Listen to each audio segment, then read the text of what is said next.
the money in VIP is what the money in VIP? The money in VIP Fitness Club? What happened there? No, what money? What do you mean money? Ah, What the your money? salary? Come. Papasok daw kasi siya sa trabaho. No? O yan. Papasok siya. You're going to work today? Oh, what will you do? Oh, Call somebody and next I say, hello, VIP Fitness. Marcus speaking now. I can help you. And next I say, Decam! Somebody calling. so, mag-ano daw siya? Tawag dito, call center daw siya. Kasi 'di ba may mga tumatawag na may mga tumatawag, nag-i-inquire doon sa gym. Siya daw ang sasagot. Hello, VIP Fitness Club. Marcos speaking. Sabi, oh. Siya daw yung sasagot ng mga inquiry doon sa gym. Eh, mamaya may sweldo yan, kiss. Ay, yun yung hinihingi niya. Nasa na daw yung money na sweldo niya. Biruin niyo, papasok pa lang. Sweldo na agad, ha? Bumabali na agad. Ngayon, mga kababayan. Pumunta tayo kay Mike Defensor muna bago tayo kay Rodante Marcoleta. Si Mike Defensor, ito na ho, mga boss chief amo, sir. Isa din po sa umiiyak na din. Isa po sa kinakabahan na din. Bakit po? Ang sabi dito, no? Sandali lang. Kagaya niya, may inquiry na naman sa gym. Hi.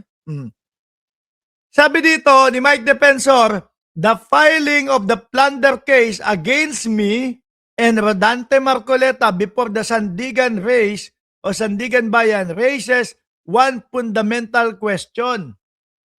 Ano na ba talaga ang pamantayan ng batas ngayon? Aba, the accusation is anchored on campaign donation, yet there was no government fund involved. Nothing. Yan lang talaga ang ididiin naman talaga nila no? Kasi ang gusto nilang mangyari, pumokus lang po dyan yung mga DDS, pumokus lang dyan yung mga supporter nila. Huwag malaman yung ibang sangay ng plunder. Nakagaya po nung sinasabi ni Assistant Ombudsman Miko Clavano na hindi kinakailangan magnakaw sa pera ng bayan.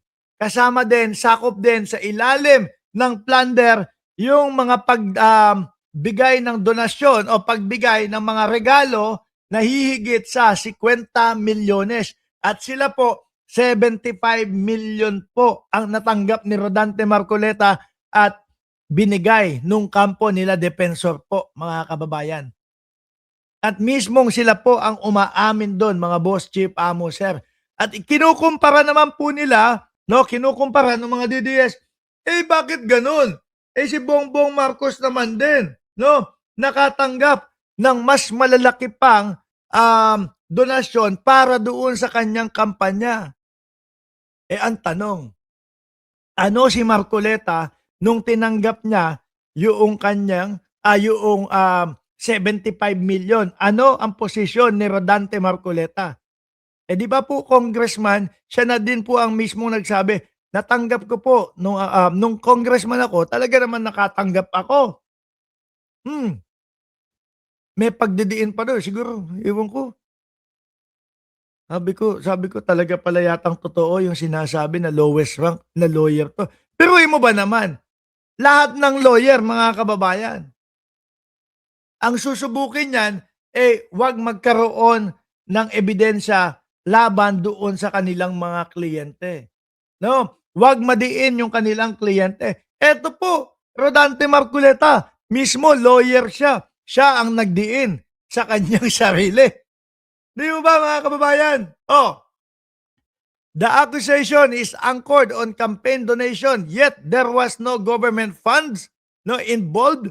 Nothing was stolen from the public treasury. No favor was requested, promised, or given in exchange for any donation. At yan ang sabihin ninyo doon sa korte pag kinasuhan na kayo. Nakasuhan na pala kayo. Di ba? Hindi yung dito sa social media, paulit-ulit. Pero, sino na ba naman ang aamin na magbibigay ng 75 million, 'di ba? SALT ER. Sino ang magbibigay, sino ang aamin na magbibigay ng 75 million, no? Tapos aaminin niya, "Oh, may pabor kasi akong hiningi," na alam nila na bawal po, 'di ba? At ito po in general mga kababayan, ibig sabihin sa lahat ng nakaupong opisyal o inihalal ng bayan o nagtatrabaho sa gobyerno. 'Di po ba? Paano naging plunder 'yon? May pagpapaliwanag pa dito. If this is now the legal theory being advanced, then it must be applied equally to everyone. O, eto daw po. Ito yung pinapakalat nila. Public records shows that Anton Lagdameo Jr. donated 247 million. Melquiades Robles donated 30 million. And Francisco Tiu Laurel donated 30 million to the campaign of President Bongbong Marcos.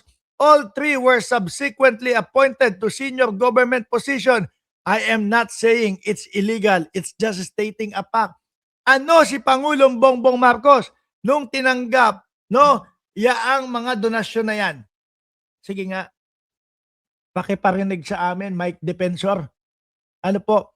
Pakibuka ang iyong bunganga na may bingot, no? Ano si Pangulong Bongbong Marcos o ano ang posisyon ni Pangulong Bongbong Marcos nang tinanggap yang mga pera na yan bilang donasyon para sa kampanya ng pagiging Pangulo? At ano si Rodante Marcoleta nung tumanggap ng 75 million galing sa inyo? Sabi ni Marge ng Cereza Post, sibilyan. Pribadong mamamayan kagaya po natin. Ang tinutukoy po doon sa plunder, mga kababayan, in general, hindi pwedeng tumanggap ang mga nakaupo o ang mga inihalal ng bayan o ang mga nagtatrabaho sa gobyerno, no, ng mga regalo. Pagka less than 50 million, pasok, kung di ako nagkakamali, indirect bribery. Pag lumagpas ng 50 million, plunder. Baka nakakalimutan ninyo, yung inyong kaso ay parehas na parehas din kay Erap Estrada, no? Plunder. At hindi ho pagnanakaw sa kaban ng bayan po iyon, mga boss chief amo sir, yung kay Erap. Iyon po ay nakasuhan ng plunder dahil doon sa mga pagtanggap niya ng mga regalo, mga payola, doon sa mga weteng. Di ba? Same.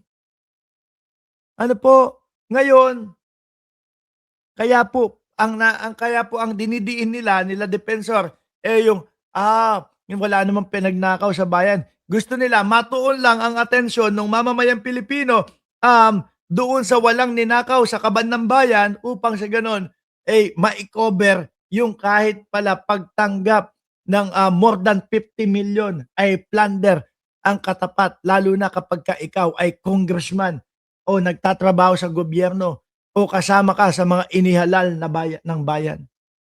Nakita niyo po yung pagkakaiba? Talagang sasabihin mo na hindi mo sinasabing illegal ito. Dahil hindi naman talaga illegal.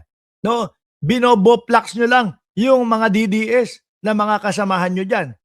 Sabi ni Ma'am Remy Apasyolan, Remia Pasyolan, tama po ba? PBBM, ordinary citizen. At the same time, he received the campaign donation while Marcoleta, he was a congressman. Yan ang mahirap, mga bossing, no? Dun sa mga DDS. Kaya nilang utuin ng mga ganito lang. Ang mahirap, kaya hindi nila tayo mauto, kasi tayo nag-iimbestiga din tayo, kahit na tayo ay mga simpleng tao lang, no? Tayo ay mga talagang nagsisiyasat kung ano yung mga sinasabi, inaalam. Di ba hindi basta tayo, maniniwala ako dito. Sige, ikakalat ko din ito. Hindi tayo ganun. Yun ang pagkakaiba po, mga kababayan. Salary agad, sweldo. May ano to? Bakit bumabali na? Sabi, where's the money na daw? You see my wallet? Get the money there. Get the money. Oh, yeah. What? Bring the what? Come. Tell them, bring what? Oh, Basayan. what? Basayan. Bring the what? Ng punas. Punas. Basayan. Basahan daw, punas. Basahan. Bye-bye. Tuloy. Nasa na ba tayo? If campaign donations are now being used as the basis for the plunder case, then these circumstances deserve at least the same level of scrutiny and investigation. Ano naman iimbestigahan mo kay Pangulong Bongbong Marcos na nung mga panahon na yon ay pribadong mamamayan? Di ba? Deserve at least the same level of scrutiny and investigation. The law cannot have one standard for political opponent and another for political allies. That is not equal justice. That is not selective. This is a selective justice. I will face these charges before the proper court because I know the truth is on our side. No. I have nothing to hide and nothing to fear. If they think this case will silence me, ayan na naman. No. From exposing the flood control corruption, they are mistaken. I will not be silenced. Yan na naman. Iisa yung kanilang mga sinasabi, iisa yung kanilang mga idinadahilan kung bakit po sila kinakasuhan, ano? Pati si Binoy, ganun din. Hindi po ba pwedeng meron talagang mga mali kaya kayo nakakasuhan? Miski isa-isahin po yung mga may kaso na yan eh. Kaya naming ipaliwanag kung bakit mga nakasuhan eh. Sa inyong dalawa ni Marcoleta, ayan nga, yung bigayan ng 75 million. 'Di ba?